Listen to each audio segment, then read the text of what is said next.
नमस्कार, मैं डॉक्टर रजनीश कुमार आप सभी का एक बार फिर से हार्दिक स्वागत करता हूं।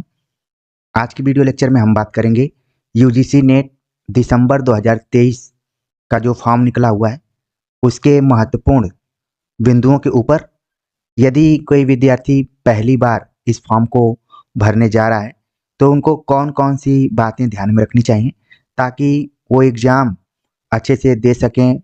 फॉर्म भरते समय कोई ऐसी गलती ना हो जिसके वजह से वो तैयारी के स्थान पर बार बार फॉर्म में संशोधन को लेकर परेशान हो। तो जिस पीडीएफ को मैंने आप सभी के सामने रखा है, ये लगभग 56 पेजों की पीडीएफ है और आप सभी इसे अलग अलग सोशल नेटवर्किंग या वेबसाइट्स पे देख भी लिए होंगे। लेकिन जब आप लोग विश्वास करके दिसंबर 2023 की तैयारी कर रहे हैं, तो हमारा भी दायित्व बनता है कि आप सभी को उन बिंदुओं की तरफ संकेत किया जाए या फिर वो आपका ध्यान ले जाया जाए जहां से आप निश्चिंत तरीके से अपनी तैयारी कर सकें। तो आप देख रहे हैं कि दो एजेंसियों का यहाँ पर लोगो बनाया गया है, जिनको जानना भी जरूरी है। जैसे आप देख रहे हैं यहाँ पर कि राष्ट्रीय परीक्षा एजेंसी, नेशनल टेस्टिंग एजेंसी का दिया हुआ है और इसका देख रहे हैं कि स्लोगन क्या है, एक्सीलेंस इन असेसमेंट, यानी मूल्यांकन करने में सबसे बेहतरीन संस्था के रूप में इसको देखा जा रहा है।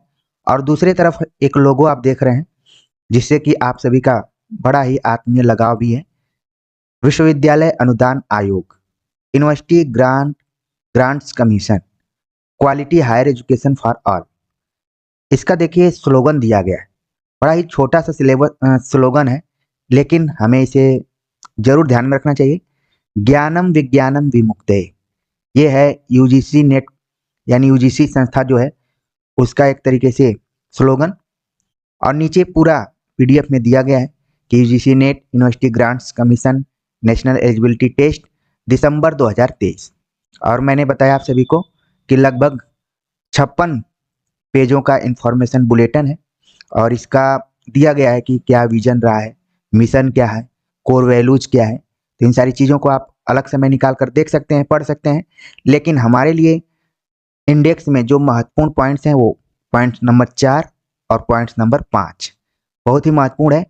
4 के अंतर्गत हम देखेंगे कि मोड ऑफ एग्जामिनेशन किस तरीके का है, पैटर्न ऑफ एग्जामिनेशन क्या है, subject and syllabus of test क्या है, मीडियम ऑफ क्वेश्चन पेपर क्या रहेंगे, मार्किंग स्कीम क्या है। विद्यार्थी बार बार कमेंट्स करते हैं कि निगेटिव मार्किंग है या फिर नहीं है।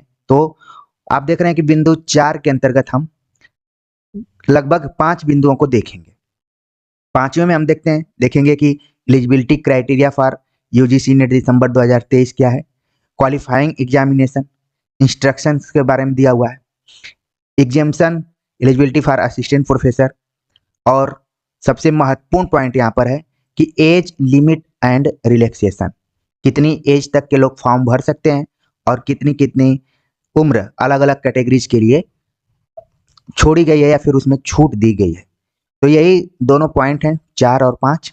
बाकी अगर आप कई बार परीक्षाओं में बैठ चुके होंगे इस तरीके की, तो चीज़ों को जानते होंगे। लेकिन पहली बार जो विद्यार्थी बैठ रहे हैं उनके लिए ये दोनों पॉइंट बहुत ही महत्वपूर्ण है। कुछ यहाँ पर इंपॉर्टेंट इंफॉर्मेशन दिए गए हैं डेट्स को लेकर, जिसमें कि आप देख रहे हैं कि बताया गया है कि 30 सितंबर 2023 से 28 अक्टूबर 2023 तक पूरा फॉर्म भरा जाएगा। 29 अक्टूबर एक तरीके से अंतिम तिथि रहेगी फी जमा करने की, तो इसको ध्यान में रखिए। जनरल कैटेगरी के लिए कुल 1150 रुपये हैं, जबकि जनरल EWS OBC के लिए 600 रुपये हैं, SC ST के लिए 325 रुपये हैं। तो ये आप देख रहे हैं कि कैटेगरी वाइज जो फीस है, इस फॉर्म के भरने की फीस वो अलग अलग ढंग की है। अपने हिसाब से आप देख लीजिए कि किस कैटेगरी में है।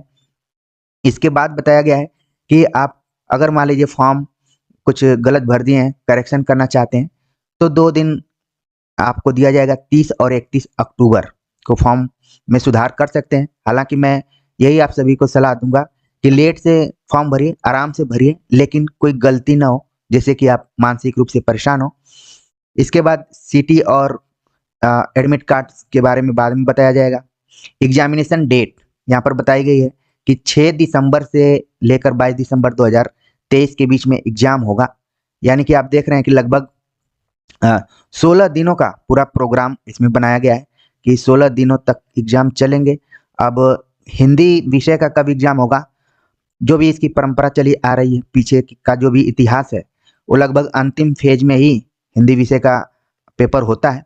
तो देखिए, अगर कोई बदलाव नहीं होता है, आप सभी को आश्चर्यचकित न कर, अगर यूजीसी करना चाहे या फिर एनटीए, तो हो सकता है कि 20-22 के आसपास में आपका एग्जाम हो पाए।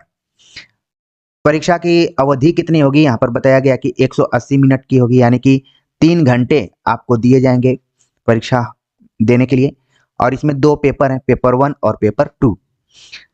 टाइमिंग ऑफ एग्जामिनेशन यानी समय क्या रहेगा, 2 समय होता है, एक मॉर्निंग शिफ्ट में और एक इवनिंग शिफ्ट में। दोनों का टाइमिंग दिया हुआ है कि 9 से 12 और 3 से 6 बजे का समय दिया गया है। और कब इसका एडमिट कार्ड आएगा, आंसर की क्या आएगी, सब कुछ दिया हुआ है कि बाद में अनाउंस किया जाएगा। और सबसे महत्वपूर्ण चीज यहाँ पर दी गई है, जिसका कि सबको इंतजार होता है कि रिजल्ट कब आएगा। तो रिजल्ट देखिए दे दिया गया है कि 10 जनवरी 2024, यानी जब 2024 का नया वर्ष शुरू होगा, उसके पहले ही सप्ताह में आप सभी के लिए रिजल्ट भी घोषित हो जाएगा। तो ये कुछ महत्वपूर्ण तिथियां थी और उनसे आप परिचित हो गए होंगे, उनको देख लिए होंगे, उसी हिसाब से फॉर्म भरने का निर्णय लेंगे। मैं यही कहूँगा कि फॉर्म आराम से भरेंगे, जिससे कि आपकी शुरुआत बहुत अच्छी हो। कहा जाता है कि धीमी शुरुआत आगे चलकर बहुत ठोस शुरुआत मानी जाती है और चीज़ें या फिर परिणाम अच्छे आते हैं। फिर इधर दिया गया है कि कैसे कैसे फॉर्म भरना है, सब चीज़ें दी गई हैं। जब आप वेबसाइट खोलेंगे तो ऑटोमेटिक उसको पढ़ते पढ़ते आप फॉर्म भी भर लेंगे, इनको बहुत ज़्यादा पढ़ने की ज़रूरत नहीं है। आगे कुछ और महत्वपूर्ण चीज़ें हैं जिनको कि हमें ध्यान में रखना है, जो मैं बताना चाह रहा था। चौथा पॉइंट यहाँ पर दिया गया है यूजीसी नेट दिसंबर 2023 के बारे में। तो देख रहे हैं आप कि एग्जाम आपका होगा कंप्यूटर बेस्ड टेस्ट होगा, यानी सीबीटी आधारित होगा, 3 घंटे का होगा। इसके बारे में ऊपर ही बता दिया गया है। मोड ऑफ एग्जामिनेशन बता दिया गया कि कंप्यूटर बेस्ड टेस्ट होगा। पैटर्न ऑफ एग्जामिनेशन क्या है कि 2 पेपर होंगे और दोनों पेपर ऑब्जेक्टिव टाइप के होंगे, मल्टीपल चॉइस क्वेश्चंस पर आधारित होंगे और दोनों के बीच में कोई ब्रेक नहीं होगा। पहले क्या हुआ करता था यूजीसी नेट में कि पेपर 1 और पेपर 2 के बीच में ब्रेक हुआ करता था, लेकिन पिछले 8-9 सालों से मैं देख रहा हूँ कि ब्रेक की जो पद्धति है वो खत्म हो चुकी है। लेकिन अगर पहली बार आप तैयारी कर रहे हैं या फिर पहली बार इस परीक्षा में बैठ रहे हैं, तो आपके लिए जानकारी जरूरी है। बाकी जो अनुभवी हो चुके हैं वो बस अब तो अनुभव के आधार पर ही उनको आगे बढ़ना है। तो कोई ब्रेक नहीं होगा दोनों पेपर में। पेपर 1 और पेपर 2 के बारे में यहाँ बताया गया है कि पेपर 1 100 नंबर का होगा और इसमें 50 क्वेश्चन होंगे। ठीक है, 50 क्वेश्चन होंगे। और सेकेंड पेपर जो है 200 नंबर का होगा, इसमें कुल 100 क्वेश्चन होंगे और 3 घंटे में आपको पूरा एग्जाम देना है। यानी आप देख रहे हैं कि 150 क्वेश्चन होंगे, टोटल 300 मार्क्स के, और ये 3 घंटे का पेपर होगा। तो टोटल आप देख लीजिए कि क्या है। कई बार हम जब तैयारी करते हैं तो पेपर 1 और पेपर 2 की विधिवत तरीके से हमें तैयारी करनी पड़ती है। पेपर 2 के लिए यहाँ पर हिंदी विषय की अच्छे से हम तैयारी कराने का पूरा प्रयास कर रहे हैं और यूनिट 1 से लेकर यूनिट 10 तक हमने अलग अलग दृष्टिकोणों से पढ़ाया हुआ है। जो पुराने विद्यार्थी हैं या फिर 1-2 बार नेट हो चुके हैं, वो भली भांति मेरी बातों से सहमत हो रहे होंगे। और बाकी जो नए बच्चे हैं, अभी इस चैनल को रीड कर रहे हैं, उनको लग रहा है कि क्या मैं सही जगह पर आया हूँ या नहीं आया हूँ।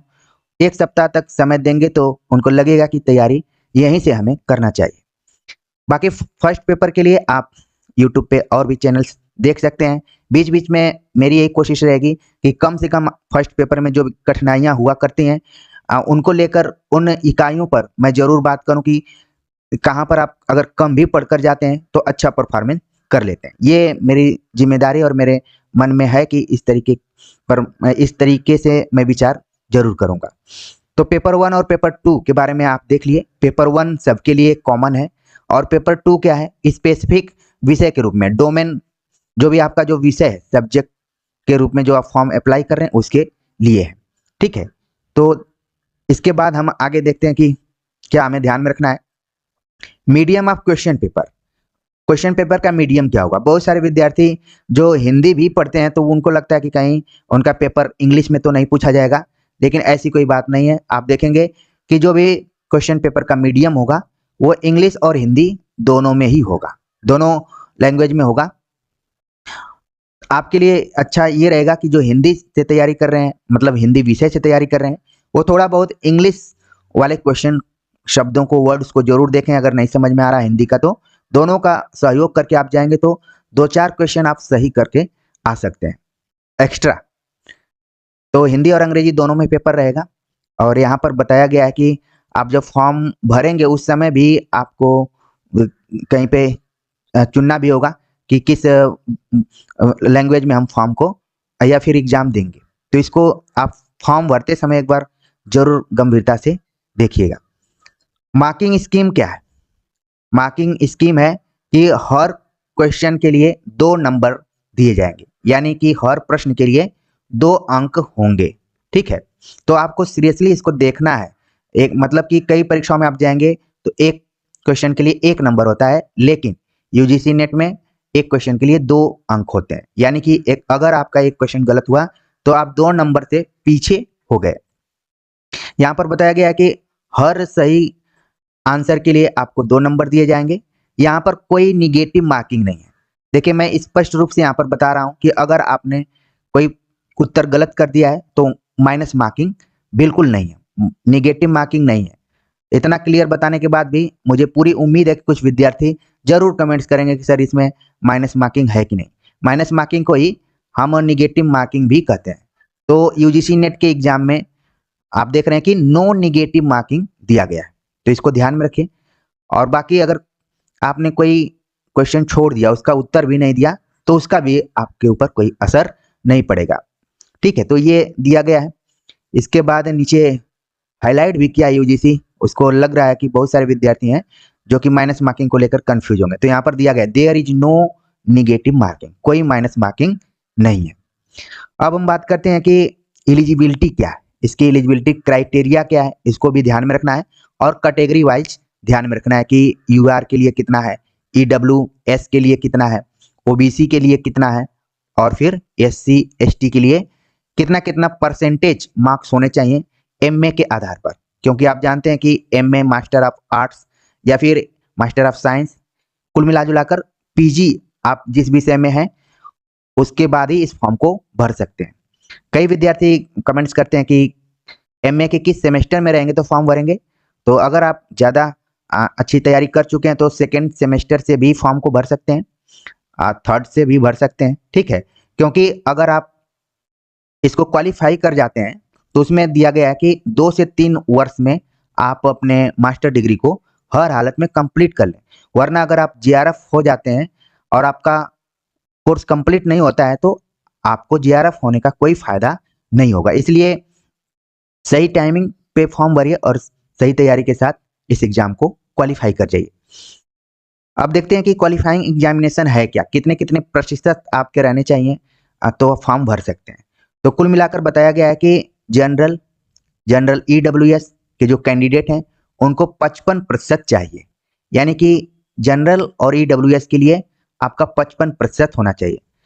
हो सकता है कि कुछ विद्यार्थी होंगे जिनका कि 54.9% हो। अब वो क्या करेंगे, तो देखा जाए तो इसको राउंड फिगर में हम 55 मान सकते हैं, लेकिन इससे कम अगर रहेगा, 55 से कम रहेगा तो आप हमेशा डाउटफुल स्थिति में रहेंगे। इसलिए अगर आप एमए कर रहे हो अभी तत्काल में तो कोशिश कीजिए कि आपका फर्स्ट डिवीजन से ऊपर नंबर रहे, वरना आप 55% भी पाए हुए हैं तो इस फॉर्म को भर सकते हैं।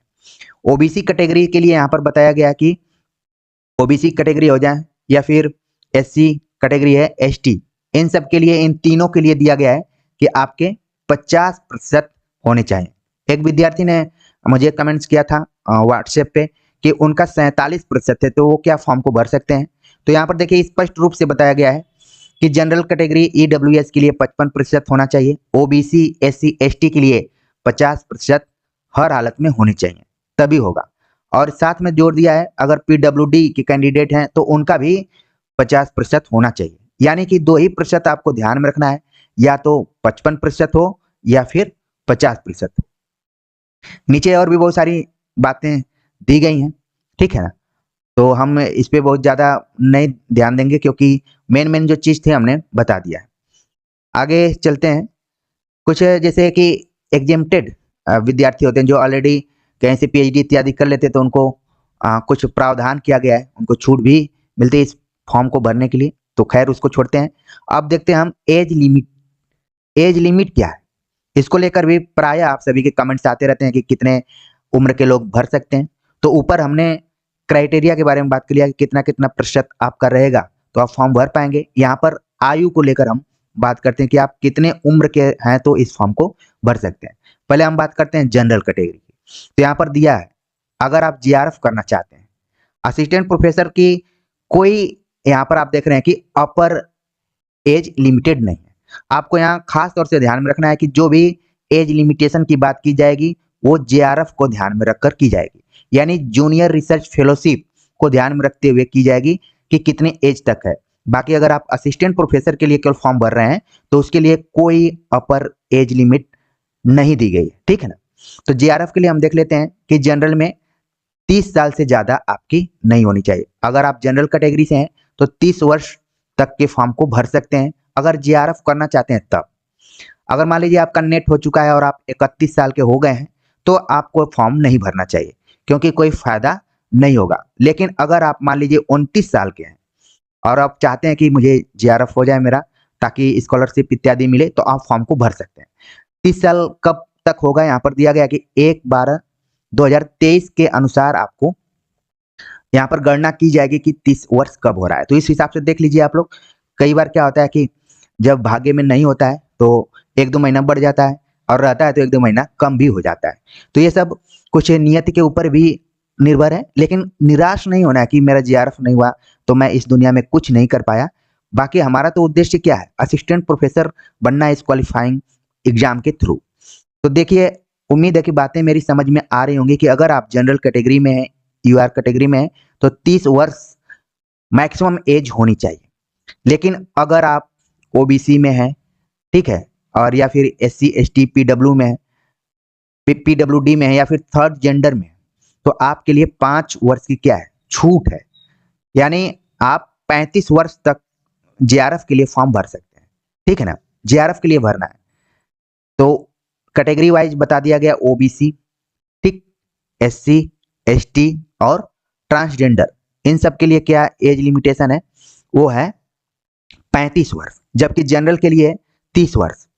कुछ बच्चों के मन मस्तिष्क में आ रहा होगा कि जो ईडब्ल्यूएस हैं उनकी क्या स्थिति है, उसका देख रहे हैं आप कि कोई यहाँ पर जिक्र नहीं किया गया है।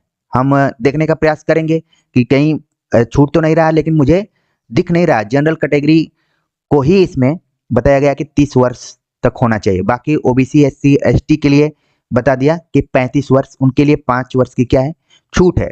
लेकिन अगर आप केवल असिस्टेंट प्रोफेसर के लिए इस फॉर्म को भर रहे हैं तो कोई इसकी एज लिमिटेशन नहीं है, आप फॉर्म को भर सकते हैं। प्राय हमने देखा कि कई जगह विज्ञापन निकलते हैं कि आपकी एज 21 और 55 वर्ष के बीच में है तो भी आप फॉर्म को भर सकते हैं। तो हर एग्जाम के क्वालिफाइंग के लिए या फिर एग्जाम को क्वालिफाई करने के लिए एक एज होती है, पढ़ने लिखने की एक एज भी होती है। अगर आप में जुझारूपन है तो 50 प्लस से भी आप कर सकते हैं, लेकिन उसका बहुत ज़्यादा लाभ मुझे नहीं लगता है। एक इच्छा पूरी हो सकती है, लेकिन जो काम आप 21 से लेके 25 के बीच में कर देते हैं वो ज़्यादा महत्वपूर्ण होता है। खैर, आगे बढ़ते हैं चीज़ों को देखते हुए। रिजर्वेशन पॉलिसी यहाँ पर दिया गया कि कितना कितना क्या क्या रिजर्वेशन है। तो 15% एससी के लिए है, 7.5% एसटी, 27% ओबीसी के लिए है, 10% ईडब्ल्यूएस के लिए। देखिए ईडब्ल्यूएस का यहाँ पर परसेंटेज दिया हुआ है, लेकिन उधर अगर एज को ध्यान में रखें तो एज का कहीं पर ठीक से क्लैरिफिकेशन नहीं है, तो इसलिए आप सभी भी इसको 30 वर्ष ही मानकर चलिए।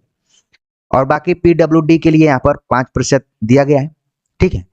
इसी तरीके से इस एग्जाम को क्वालिफाइंग करने के लिए भी क्राइटेरिया अलग अलग दी गए हैं कि किसकी किसकी कितनी कितनी चीज़ें होनी चाहिए। जैसे कि जनरल में 40%, ओबीसी में 35%, एससी एसटी इन सब में 30%। उसका भी मुझे दिखाई नहीं पड़ा है, लेकिन अगर जैसे ही मिलता है तो मैं दिखाता हूँ आपको। ठीक है, कुछ पहले की वीडियो में मैंने इसकी चर्चा जरूर की हुई है। तो यहाँ पर मेन मेन जो चीज़ें थी, मुझे लगा कि आप सभी को बताना चाहिए कि कितने कितने, क्योंकि क्वालिफाइंग को दिमाग में बिल्कुल नहीं रखना है, आपको बेस्ट परफॉर्मेंस अपने देने हैं जिससे कि आप इस एग्ज़ाम में आराम से क्वालिफाई हो जाएं और असिस्टेंट प्रोफेसर के लिए योग्य हो जाएं, हायर एजुकेशन डिपार्टमेंट्स में अगर आप जाना चाहते हैं तो। बाकी सारी चीज़ें आप समझ गए होंगे कि क्या क्या ध्यान में रखना है, कब से फॉर्म भरा जा रहा है, इस कितने पेपर होंगे, पेपर के मीडियम क्या होंगे, माइनस मार्किंग है कि नहीं है, ठीक है, एज क्या है, क्वालिफाइंग क्राइटेरिया क्या है, अगर आप अलग अलग कैटेगरी में है तो कितने कितने नंबर होने चाहिए, सारी चीज़ें समझ में आ गई होंगी क्योंकि ये फॉर्म पीडीएफ बहुत बड़ा है, टेलीग्राम चैनल में भी आपको ये मिल जाएगा। बाकी लगातार आप एनटीए की वेबसाइट को देखते रहिए, वहाँ से जो भी सूचनाएं आप सभी के लिए महत्वपूर्ण तरीके से आएंगी उनके बारे में हम चर्चा करेंगे। तो मेरे मन में आया कि जो विद्यार्थी पहली बार इस परीक्षा की तैयारी कर रहे हैं उनके लिए ज़रूर ये वीडियो बनानी चाहिए, क्योंकि पीडीएफ होने के बाद भी आप सभी बहुत ज़्यादा ध्यान नहीं देते हैं, बाद में गलतियां कर देते हैं, इसके बाद फ़ोन मैसेज इत्यादि करना शुरू कर देते हैं कि अब मैं क्या करूं। स्वाभाविक है कि परीक्षार्थी और गलतियों का बहुत ही गहरा संबंध रहा है, ये हमारे समय में भी था, अभी भी है। तो घबराना नहीं, बिल्कुल आराम से इस फॉर्म को भरना है और तैयारी के लिए इस चैनल से, खासतौर से हिंदी विषय के लिए एकदम से निश्चिंत होकर आपको पढ़ना है, थोड़ा सा वक्त इस चैनल पर देना है और जो भी प्लेलिस्ट इत्यादि हैं उनको जाकर देखना है। कई विद्यार्थी कमेंट्स करते हैं कि प्लेलिस्ट ही नहीं मिल रही है, जबकि मैंने बड़ा ही विधिवत तरीके से प्लेलिस्ट इत्यादि बनाया हुआ है। मैं अपने उन पुराने विद्यार्थियों से करबद्ध निवेदन करूंगा कि अगर उनको पीडीएफ इत्यादि उनको अगर प्लेलिस्ट मिल जाती है तो टेलीग्राम चैनल में और अपने दोस्तों तक जरूर उसको शेयर करें ताकि ज़्यादा से ज़्यादा लोगों तक हमारा ये चैनल पहुंच पाए। तो उम्मीद है कि मेन मेन बातों से आप सभी परिचित हो गए होंगे, उसी हिसाब से फॉर्म को भरेंगे और एकदम बिना संकोच बिना चिंता के तैयारी में लग जाएंगे। तो कमेंट्स कर जरूर बताइएगा कि आज की ये जानकारी सब कैसी लगी। मिलते हैं एक नए टॉपिक के साथ, तब तक के लिए नमस्कार।